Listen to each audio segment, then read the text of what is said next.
سلام دوستای عزیز، امیدوار هستم جور صحتمند باشید. خوش آمدید با یک ویدیوی جدید ما از چینل تنظیمات و ترفندها. در این ویدیو برای شما یک برنامه را معرفی میکنم که اینترنت را یکان میدهد برای سیم کارت های روشن.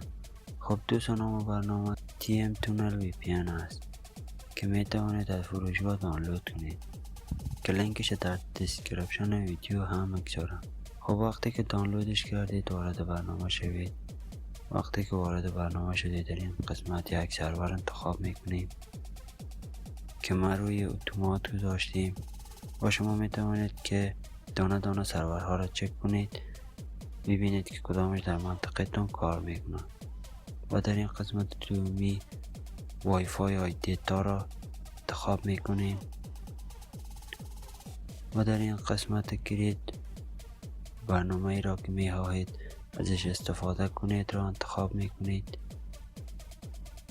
و در این قسمت براتان تایم مشخص رو میگه که چند دقیقه فعال بوده برنامه و در این قسمت روی استارت کلیک میکنیم و تمام.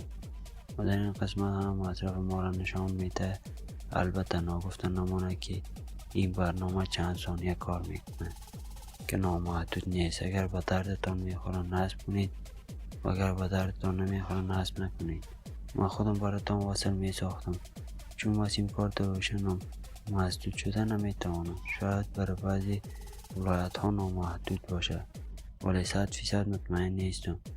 اگر میبینید به دردتان میخوره نصب کنید، اگر نمیخوره نصب نکنید و ناقی اینترنت خود مصرف نکنید. و یک ویژگی خاص دیگه که داره، شما میتوانید از این قسمت فایل داخلش روان کنید و رنگ برنامه را هم تغییر بدهید و از این قسمت هم میتوانید که تنظیمات مهمش را تغییر بدهید.